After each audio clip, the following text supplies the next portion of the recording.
Il y a certains qui disent, si on n'est pas marié, homme ou femme, on ne doit pas jeûner le mois en entier, on ne doit pas le jeûner tout le mois. Non, non, ça, c'est pas fondé. Qui doit jeûner pendant le mois de Ramadan?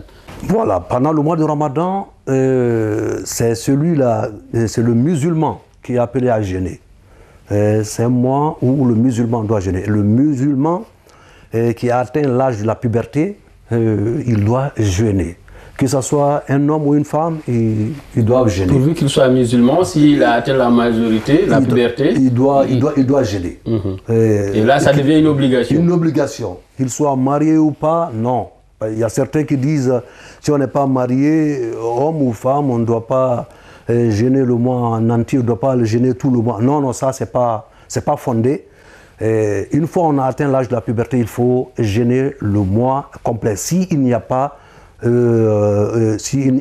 de quelque chose qui nous empêche. Sinon, on n'a pas en cas de force majeure. En cas de force majeure, par exemple, si on n'est pas malade, si on est malade, là on doit manger et ensuite à la fin du mois compenser le jeûne.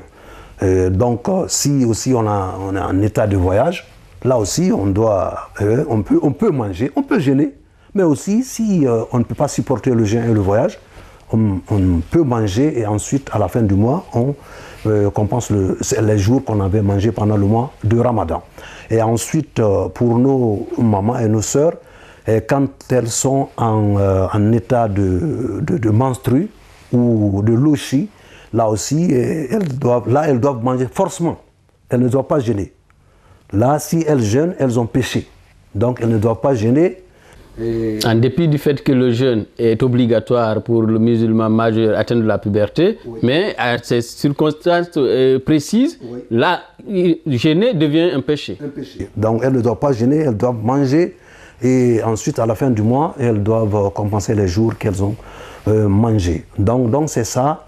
Et pour aussi les vieilles personnes, ceux qui sont avancés en âge, ceux-là aussi, ils peuvent, s'ils ne peuvent pas jeûner, s'ils peuvent jeûner, ils peuvent jeûner. S'ils ne peuvent pas jeûner, là, c'est ceux-là qui doivent manger et compenser chaque jour, nourrir un pauvre.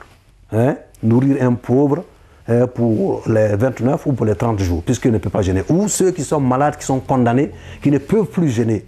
Et vous savez, l'islam, c'est la facilité. Il n'y a rien qui est difficile en islam. Donc, si on est malade, on ne peut jamais jeûner. Les docteurs nous confirment qu'on ne guérira pas, on est condamné. Donc là, aussi, il faut manger et faire manger un pauvre pour les 29 ou les 30 jours.